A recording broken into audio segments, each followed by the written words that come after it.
এখানে এখন রেস্টে আছি, রেস্টের থেকে আবার হাঁটা শুরু করব। মোটামুটি এখান থেকে আরো 1.5 ঘন্টা হাঁটলে তারপর ওই মোড়টার নাম জানি কি আমরা, কলা বাগান মোড়, কলামোড়পাড়া, কলামোড়পাড়া যা ওখানে খাওয়া দাওয়া করবো, তারপর ওইখান থেকে আবার রওনা দেবো শ্রীমঙ্গলের উদ্দেশ্যে।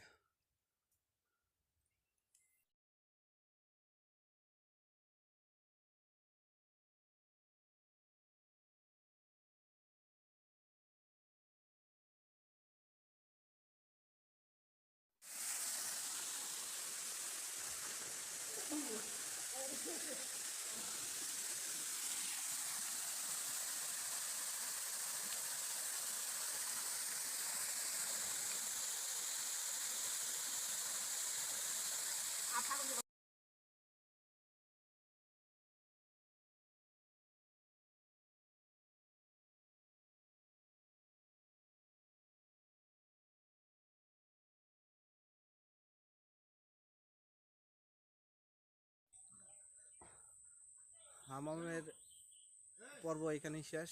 আমরা এখন চলে যাচ্ছি, খাওয়া দাওয়া হয়েছে, বিদায়। পরবর্তীতে দেখা হবে ধূপপানি উদ্দেশ্যে। পরে আমরা যে ধূপপানিতে যাব, ধূপপানিতে দেখা হবে।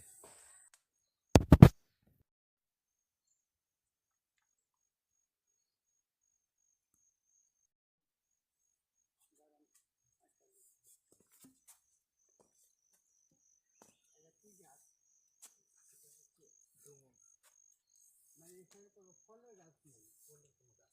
ফল হচ্ছে, আপনাকে বলি, উপজাতিরা যেদিকে বসবাস করে, ফল পাকড় ওই দিকে ওরা লাগাবে।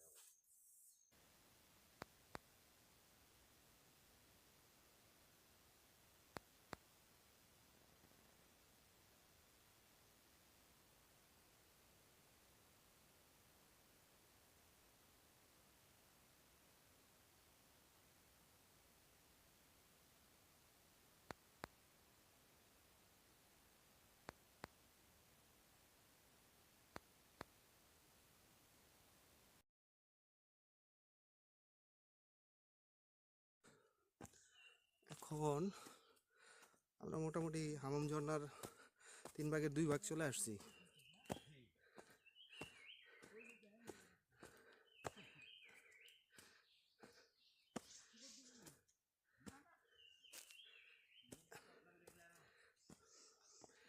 ট্রেকিং করা যাদের প্রিয় শখ, তাদের জন্য অন্যরকম একটা উপভোগ, আনন্দ, যে এরকম ট্রেকিং করে উপরে উঠতেছি। তবে এর আগে আমরা গত সপ্তাহে, তার আগের সপ্তাহে কেওক্রাডাং গেছিলাম। তো কেওক্রাডাঙের থেকে হামাম ঝর্ণার ট্রেকিং করাটা কষ্ট কম, তবে কষ্ট আছে।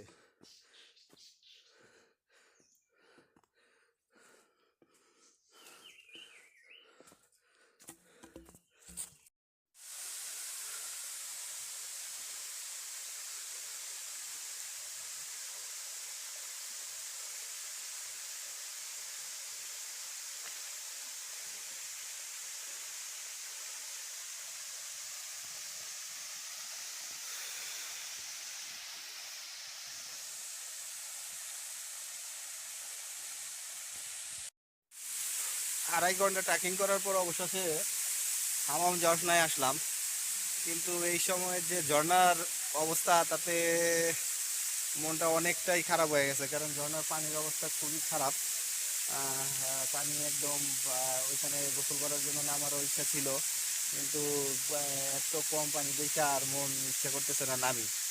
কিন্তু যাই হোক, ঝর্ণাটা অনেক সুন্দর। এটা হলো প্রকৃত রূপটা দেখা যায় ঝর্ণার, যদি কেউ বর্ষাকালের সময় আসেন, তাহলে অনেক অনেক অনেক সুন্দর লাগবে। এখনও পানি আছে, কিন্তু পানিটা আসলে, ঝর্ণার পানির পরিমাণ অনেকটা কম। যাই হোক, ট্রেকিংয়ের পর যখন ঝর্ণাটা দেখি, তখন আসলেই খুব একটা অন্যরকম ফিলিংস হয়। আর যারা ট্রেকার বা ট্রেকিং পছন্দ করেন, তাদের জন্য তো কোনো কথাই নেই। যে এই পর্যন্তই। আচ্ছা, হামাম ঝর্ণার সব happy every day to all, happy every day to all.